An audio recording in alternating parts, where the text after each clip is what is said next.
వివాహాది శుభకార్యాల్లో cut flower చామంతులకు ఇటీవల గిరాకీ పెరుగుతోంది. అలంకరణల కోసం ఈ పూలను వినియోగిస్తారు. సాధారణంగా చామంతులు బయటి ప్రదేశాల్లో అయితే శీతాకాలంలోనే అందివస్తాయి. అదే పాలీ హౌజుల్లో సాగు చేస్తే మనకు కావలసిన సమయానికి పూలు అందివచ్చేలా ప్రణాళిక చేసుకునే అవకాశం ఉంటుంది. కట్ ఫ్లవర్ చామంతుల్లో డెంజీగర్, స్నోబాల్ వంటి పెద్ద పూలనిచ్చే రకాలు ఎన్నో అందుబాటులోకి వచ్చాయి. ఎంతో అందంగా చూపరులను కట్టిపడేసే ఈ పూలను పట్టణ పరిసర ప్రాంతాల్లో పాలీ హౌజుల్లో సాగు చేస్తూ రైతులు కాసులు కురిపించుకుంటున్నారు. అలా హైటెక్ సేద్యాన్ని అందిపుచ్చుకొని లాభాల పూబాటలో పయనిస్తున్నారు సూర్యాపేటకు చెందిన రైతు ఒకరు. కట్ ఫ్లవర్ చామంతి సాగు ఎలా చేపడుతున్నారో, ఆదాయ వ్యయాలు ఎలా ఉన్నాయో ఈ పండుగ వేళ చూసేద్దాం రండి మరి.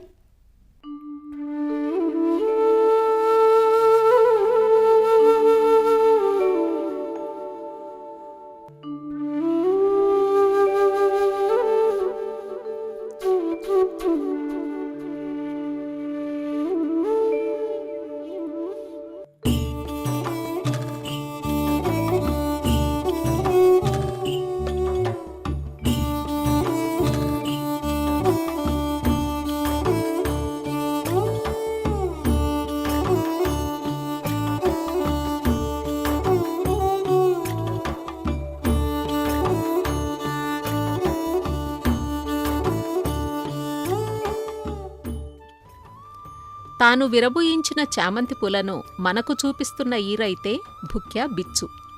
సూర్యాపేట జిల్లా తిరుమలగిరి మండలం రాజ్యనాయక్ తండాకు చెందిన రైతు ఇతను. బీటెక్ చేసినప్పటికీ ఉద్యోగాల కోసం అన్వేషించి చివరికి సేద్యాన్నే నమ్ముకున్నాడు. బిచ్చుకి 12 ఎకరాల వ్యవసాయం ఉంది. సంప్రదాయ పంటలైన పత్తి, మిర్చి, పల్లి, వరిని పండిస్తుంటాడు.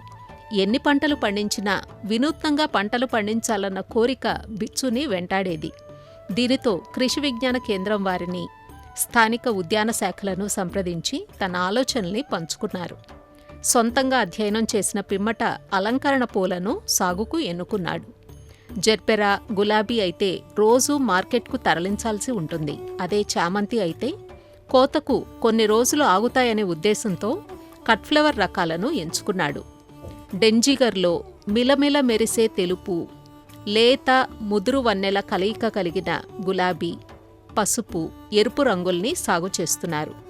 ఇందుకోసం 1 ఎకరంలో పాలీహౌస్ను ఉద్యాన శాఖ అందించిన 95% సబ్సిడీని ఉపయోగించుకున్నారు. ముహూర్తాల సమయం చూసుకుని దానికి 120 రోజుల ముందుగా చామంతిని నాటుకుంటారు. ఒకేసారి కాకుండా దఫదఫాలుగా నాటుకుంటారు. నారు మొక్కలను నాసిక్ నుంచి తెప్పించుకోగా ఒక్కో మొక్క ₹2 పడింది. ఎకరాకు నాటే 1,60,000 మొక్కలకు 3,20,000 మొక్కలకే అవుతుంది. ఇక ఫెర్టిగేషన్ ఎరువులకు 1,00,000, కూలీ ఖర్చు 50,000, కవర్లు, ఇతర ప్యాకింగ్ సామగ్రికి 50,000, పురుగు మందులకు 30,000, రవాణా, కరెంటు ఖర్చులు 80,000 వెరసి 6,30,000 వరకు వ్యయం అవుతోంది. ఎకరాకు 10,000 నుంచి 12,000 గుత్తులు దిగుబడిగా వస్తున్నాయి. ఒక్కో పూల గుత్తిలో 50 నుంచి 60 పూలు కాడలతో సహా పెడతారు. ఒక్కో గుత్తి ధర 100 నుంచి 300 రూపాయలు పలుకుతుంది. సగటు ధర ₹100 వేసుకుంటే వీటి నుంచి 10 నుంచి 12 లక్షల రూపాయల ఆదాయం వస్తుంది. ఖర్చులు పోను 3.5 నుంచి 5 లక్షల నికరాదాయం వస్తోంది రైతుకి. సాగును వినూత్నంగా చేపట్టినందుకు గాను గత డిసెంబర్లో జాతీయ స్థాయిలో ఉత్తమ మిలియనీర్ అవార్డు బిచ్చుని వరించింది. గతంలోనూ పుడమిపుత్ర అవార్డును దక్కించుకున్న బిచ్చు అన్ని పంటల కంటే అలంకరణ చామంతి సాగు ఆదాయపరంగా మిన్నగా ఉందంటారు. నేను పాలీ హౌజ్ నిర్మించుకోవడం జరిగింది. ఇది 2018 సంవత్సరంలో నాకు శాంక్షన్ అయింది సార్. అప్పటి నుంచి ఇప్పుడు సాగు చేస్తున్నాను. ఈ ఫీల్డ్కి రావడానికి ప్రధాన కారణం ఏంటంటే నాకు జాబ్ లేకపోవడము, నిరుద్యోగత. మా తండ్రి గారు కానీ మా మామగారు కానీ నా సైడ్ నుంచి అంతా వ్యవసాయ కుటుంబమే కాబట్టి నేను ఈ దారికి రావడం జరిగింది. ఈ పాలీ హౌస్ అయితే ఎప్పుడైతే నిర్మించుకున్నామో ఇందులో ఏ పంట వేసుకోవాలనేది కూడా మేము స్టడీ చేయడం జరిగింది. మార్కెట్కి వెళ్ళడం కానీ, లోకల్ ఉన్న డిమాండ్స్ని సెర్చ్ చేయడము, హార్టికల్చర్ వాళ్ళు సహాయ సహకారాలు తీసుకోవడము, కేవీకే వాళ్ళు సైంటిస్ట్ వాళ్ళ సహాయ సహకారాలు తీసుకొని వాళ్ళ టెక్నికల్ గైడెన్స్ అంత విషయాలంతా సేకరించిన తర్వాత డిసైడ్ అయ్యాము ఏ పంట వేసుకోవాలనేది. చామంతి సాగు చేయడానికి ప్రధాన కారణం ఏంటంటే మార్కెట్లో ఆ టైంలో పూలు చాలా తక్కువ ఉండడము, ప్రొడక్షన్ తక్కువగా రావడము, మార్కెట్ డిమాండ్ ఉండడం ఒకటైతే, రెండో విషయము ట్రాన్స్పోర్ట్. వేరే పంటకి ఈ పంట కంపేర్ చేసుకుంటే ఇది ప్రొడక్షన్ వన్ టైం వస్తుంది. వన్ టైం ఒకేసారి హార్వెస్టింగ్ చేసి మార్కెట్ తీసుకెళ్ళవచ్చు. అదే జర్బెరా కానీ రోజ్ కానీ దానికి డైలీ మెయింటెనెన్స్ ఉంటుంది. దానితో పాటు మనం డైలీ మార్కెట్కి వెళ్ళాలి. ట్రాన్స్పోర్ట్ ఛార్జ్ కూడా ఎక్కువ పడుతుంది కాబట్టి మనం ఈ పంట సైడ్ కూడా రావడం జరిగింది. ఇది 90 రోజుల నుంచి 120 రోజుల పంట. లూజ్ ఫ్లవర్ లాగా వాడితే మనకి గిట్టుబాటు కాదని చెప్పేసి మేము కట్ ఫ్లవర్ లాగా వాడతాము. ఈ కట్ ఫ్లవర్ ఎందుకంటే మ్యారేజ్ ఫంక్షన్లకి పనికొస్తాయి, డెకరేషన్ చేయడానికి. 90 రోజుల ముందు మనం పంట వేసుకుంటాం, ముహూర్తాన్ని చూసి పంట వేసుకుంటాము. మిగతా టైంలో క్రాప్ హాలిడే లాగా పాలీ హౌస్లో అలాగే ఖాళీగా ఉంటుంది అనమాట. ఇది స్టార్ట్ చేయాలంటే ఫస్ట్ ప్రొసీడింగ్ ఇవ్వకంటే ముందే మన సాయిల్ ఎలాంటిది, వాటర్ సోర్స్ ఉన్నాయా లేదా అని చెప్పేసి మనం ప్రతి ఒక్క డాక్యుమెంట్స్ని హార్టికల్చర్ డిపార్ట్మెంట్ వాళ్ళకు మనం సబ్మిట్ చేస్తాము. ఆ రిపోర్ట్ని బట్టి వాళ్ళు ఈ ల్యాండ్కి పాలీ హౌస్ సూటబులా కాదా అనేది వాళ్ళు ఫస్ట్ నిర్ధారణకు వచ్చిన తర్వాత మనం ఎలిజిబుల్ అయితే మనకు ప్రొసీడింగ్ ఇచ్చారు. ఆ టైంలో మిక్స్డ్ రెడ్ సాయిల్, ఇది కంప్లీట్ రెడ్ సాయిల్ అయితే కాదు. మనం వేరే దగ్గర నుంచి రెడ్ సాయిల్ని డంప్ చేసుకోవడము, అందులో న్యూట్రిషన్స్ వాల్యూస్ ఉన్నాయా లేవా అని చెక్ చేసిన తర్వాత మన పంటకు రావడం జరిగింది. దానికి కల్టివేషన్ దున్నుకున్న తర్వాత మనం బెడ్లు అరేంజ్ చేసుకోవడము, అదే టైంలో మనకు మొత్తం మొక్కలని ఆర్డర్ చేయడము. అంతకుముందు దానిపైన అవగాహన లేదు కాబట్టి మనం వేరే దగ్గర నుంచి మొక్కలు తెప్పించడం జరిగింది, నాసిక్ నుంచి, మహారాష్ట్ర. ఎకరం భూమిని 4 భాగాలుగా డివైడ్ చేసి ఒక్కొక్క బ్యాచ్కి ఒక 1 month గ్యాప్ ప్లాంటేషన్ చేసుకోవడం జరిగింది. దాని యొక్క ముఖ్య ఉద్దేశం ఏంటంటే మనకు వన్ టైం ప్లాంటేషన్ అయితే ప్రొడక్షన్ అనేది ఒకేసారి వచ్చేస్తుంది. కాబట్టి మన మార్కెట్లో ఏమైనా హెచ్చు తగ్గులు వచ్చినా కూడా మనం దానికి ఓవర్కమ్ చేయాలంటే రైతు మన బ్యాచ్లు వైజ్గా ప్లాంటేషన్ చేసుకున్నప్పుడు ఏదో ఒక బ్యాచ్ రేటు కలిసి రాకుంటే మనం ఇబ్బంది పడాల్సి వస్తుంది. అలాంటప్పుడు ఏం చేస్తామంటే మనకు ఏదో ఒక బ్యాచ్ 2 బ్యాచ్లు మనకు గట్టిగా మంచి రేటు తగిలితే వేరే దాంట్లో వచ్చి నష్టం వచ్చినా కూడా ఇలా పూడుకోవచ్చు అనమాట. ఆ ఉద్దేశం కూడా ఒకటి. ప్రొడక్షన్ ఒకేసారి వచ్చినప్పుడు సేల్ కూడా కాదు. డిసెంబర్ నెలలో, నవంబర్ నెలలో చలికాలం మనకి తెలంగాణలో కాబట్టి ఇది చామంతి అనేది చలికాల పంట. ప్రొడక్షన్ వెనక ముందు అయినా కూడా ప్లాంటేషన్ అయినా కూడా చలికాలం పంట కాబట్టి నవంబర్ డిసెంబర్లోనే వచ్చేస్తుంది పంట. అప్పుడు ఏమవుతుందంటే బెంగళూరు వాళ్ళ పూలు కానీ లోకల్ ఫ్లవర్స్ కానీ ఎంత ఒకేసారి వచ్చేస్తుంది. అప్పుడు డిమాండ్ అనేది పడిపోతుంది. అప్పుడు రైతులు గిట్టుబాటు అవ్వాలంటే ఏం చేసుకోవాలంటే ఇది బ్యాచ్ల వైజ్గా డివైడ్ చేసుకొని ప్లాంటేషన్ చేసుకోవాలి.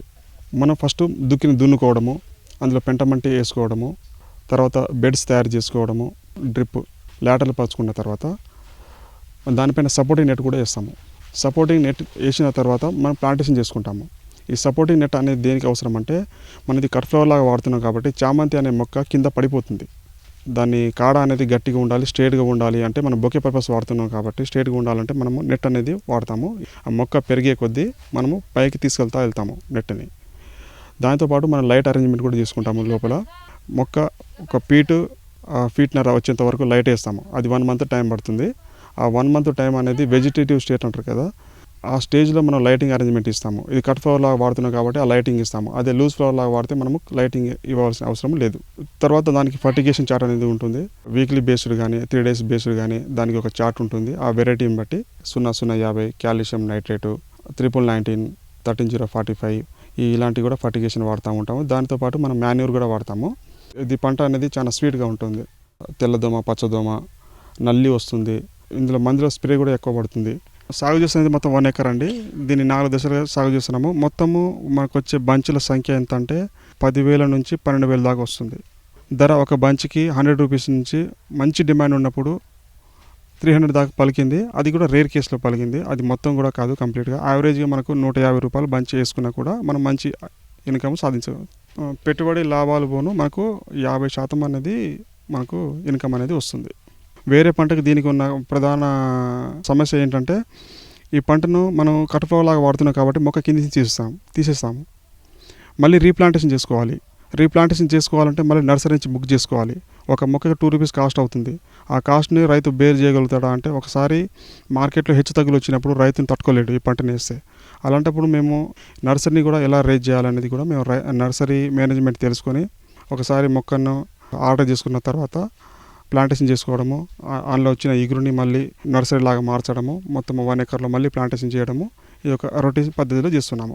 హార్వెస్టింగ్ వచ్చిన తర్వాత మనము దీని మార్కెటింగ్ హైదరాబాద్ తీసుకెళ్తాము. దీనికి సపరేట్గా ప్యాకింగ్ అనేది ఉంటుంది. ఫస్ట్ కటింగ్ చేసిన తర్వాత దీన్ని వాటర్లో పెట్టేస్తాము. ఎందుకంటే దీన్ని 2 రోజులు స్టోర్ ఉండాలి. ఇవాళ కట్ చేస్తే రేపు మార్కెట్కి తీసుకెళ్తాము. ఎల్లుండి అనేది డెకరేటర్కి వెళ్తుంది అనమాట, డెకరేషన్ చేసే వాళ్ళకు బయర్స్కి వెళ్తుంది. అలాంటప్పుడు మనం 3 days ఫ్రెష్గా ఉండాలంటే మనము ఆ బకెట్లో పెట్టేసి ఒక 2 అవర్స్ పెట్టిన తర్వాత బకెట్ నుంచి తీసేసి హైదరాబాద్ తీసుకెళ్తాము. అక్కడ మనము నెక్స్ట్ డే మార్నింగ్ మార్కెటింగ్ చేసి మళ్ళీ రిటర్న్ అదే యాజ్ యూజువల్గా నడుస్తూ ఉంటుంది. అందరం ఒకే పంట వేస్తే ఎప్పుడైనా మార్కెట్ డిమాండ్ అనేది పడిపోతూ ఉంటుంది. మనం వినూత్నంగా ఆలోచించినప్పుడే మార్కెట్లో ఏం కావాలి, మనం ఏం ఇవ్వగలుగుతాం. రైతు అనేవాడు ఏదైనా చేయగలుగుతాడు. అంటే పూలు పండిస్తాడు, కూరగాయలు పండిస్తాడు, అన్నీ పండిస్తాడు. కానీ రైతు ఇన్కమ్ ఎక్కువ జనరేట్ చేయాలి, ఎంప్లాయ్మెంట్ ఎక్కువ కల్పించాలంటే మనం వినూత్నంగా ఆలోచించాల్సింది. ఆ ఆలోచనలో వచ్చింది పాలీహౌస్. పాలీహౌస్లో చామంతిని వెలుతురు నియంత్రణ ద్వారా ఏడాది పొడవునా సాగు చేసే అవకాశం ఉందని, ఏడాదికి 2 పంటలు తీసుకోవచ్చంటారు ఉద్యానవనాధికారి స్రవంతి. ఈ ఓపెన్ ఫీల్డ్లో చామంతి చూసుకున్నట్లయితే కేవలం మనకి షార్ట్ డ్యూరేషన్ క్రాప్ ఇది, అంటే షార్ట్ డే ప్లాంట్. మనకి డే లెంత్ తక్కువగా ఉండి నైట్ ఎక్కువ ఉన్నప్పుడు మాత్రమే ఇది పూతకి అనుకూలమైనది. కానీ మనకి మార్కెట్లో సంవత్సరం పొడవునా పెళ్ళిళ్ళకు, ఇతర వివాహ శుభకార్యాలకు మనకి సంవత్సరం అంతా డిమాండ్ ఉంటుంది. కాబట్టి మనం పాలీహౌస్లో అయితే త్రూఅవుట్ ద ఇయర్ సాగు చేసుకోవడానికి అవకాశం ఉంటుంది. సో నాణ్యత పరంగా చూసుకున్నా కూడా మనకి ఓపెన్ ఫీల్డ్ కంటే మనకి పాలీహౌస్లో మంచి నాణ్యమైన పూలు ఉత్పత్తికి అవకాశం ఉంది. యాక్చువల్గా ఇది షార్ట్ డే ప్లాంట్ అంటామండి. అంటే పూత దశలో డే లెంత్ తక్కువ ఉండాలి, నైట్ ఎక్కువ ఉండాలి. అది ఓపెన్ ఫీల్డ్లో చేసుకున్నప్పుడు ఓన్లీ మనకి చలికాలంలో అక్టోబర్ నుంచి జనవరి వరకు మాత్రమే మనకు అలాంటి వాతావరణం ఓపెన్ ఫీల్డ్లో ఉంటుంది. కానీ పాలీహౌస్లో మనం త్రూఅవుట్ ద ఇయర్ చేసుకోవచ్చు. అంటే మనం కంట్రోల్ చేసుకోవచ్చు. ఇప్పుడు సపోజ్ డే లెంత్ ఎక్కువ కావాలన్నప్పుడు లైట్స్ పెట్టుకోవచ్చు, ఎల్ఈడి లైట్లు. అలాగే డే లెంత్ తగ్గియాలనుకున్నప్పుడు మనం డార్క్ బ్లాక్ షీట్స్ వేసుకోవడం ద్వారా మనం ఆర్టిఫిషియల్ డార్క్ క్రియేట్ చేస్తాం అన్నమాట. వెజిటేటివ్ ఫేజ్లో లైట్ ఎక్కువ ఉండాలండి. ఫ్లవరింగ్ స్టేజ్లో లైట్ తక్కువ ఉండాలి, ఎక్కువ నైట్ ఎక్కువ ఉండాలి. ఈ రైతులు ఇతర సాంప్రదాయ పంటలు కాకుండా ఇలాంటి వాణిజ్య పరంగా మార్కెట్లో డిమాండ్ ఉన్న పంటలను సాగు చేసుకుంటే వాళ్ళు లాభదాయకంగా ఉంటుంది. మారుతున్న సాంకేతిక పరిజ్ఞానాన్ని అందిపుచ్చుకుని లాభాల బాట పట్టిన వ్యవసాయదారుల్ని గుర్తించి ఉత్తమ మిలియనీర్ అవార్డును ఇవ్వడం జరిగిందని గరిడేపల్లి కేవీకే శాస్త్రవేత్తలు తెలియజేశారు. మనకి డిసెంబర్ 6వ తారీఖున శ్రీ బుక్యా బిచ్చు అనే రైతుకి జాతీయ ఉత్తమ మిలియనీర్ అవార్డు 2023గా ఎంపిక కావడం జరిగింది. ఈ ఎంపికకు మా కృషి విజ్ఞాన కేంద్రం తరపున గర్వకారణంగా మేము భావిస్తున్నాము. బిచ్చు అనే రైతు గత కొన్ని సంవత్సరాల క్రితము వరి, పత్తి సాంప్రదాయ పంటలను సాగు చేసేవారు. కృషి విజ్ఞాన కేంద్రము గడ్డిపల్లి శాస్త్రవేత్తల బృందం సలహాలతో, సూచనలతో తను పాలీహౌస్ టెక్నాలజీ ద్వారా చామంతి పూల సాగు చేయడము, వాటితో పాటు కూరగాయలు, పప్పు దినుసులు సాగు చేయడం వల్ల మంచి ఆదాయము, అదేవిధంగా దిగుబడి సాధించడం జరిగింది. డిసెంబర్ 6 నుంచి 8వ తారీఖు వరకు 3 రోజులు న్యూఢిల్లీలో జరిగిన ఈ మిలియనీర్ అవార్డు కార్యక్రమంలో మన సూర్యాపేట జిల్లా వాసి కేవీకే ద్వారా నామినేట్ చేయబడినటువంటి శ్రీ బుక్యా బిచ్చు గారు మిలియనీర్ అవార్డు ఫార్మర్కి ఎంపిక కావడం జరిగింది. ఇది మా కేవీకేకి అదేవిధంగా సూర్యాపేట జిల్లాకు కూడా గర్వకారణం. ఉద్యోగాలు రాలేదని యువత నిరాశ చెందకుండా వినూత్న రీతిలో వ్యవసాయం చేస్తే తాము లాభపడటంతో పాటు 10 మందికి ఉపాధి కల్పించవచ్చని నిరూపిస్తున్న ఈ రైతు సేద్యం కలకాలం కాసులు కురిపించాలని ఆకాంక్షిద్దాం.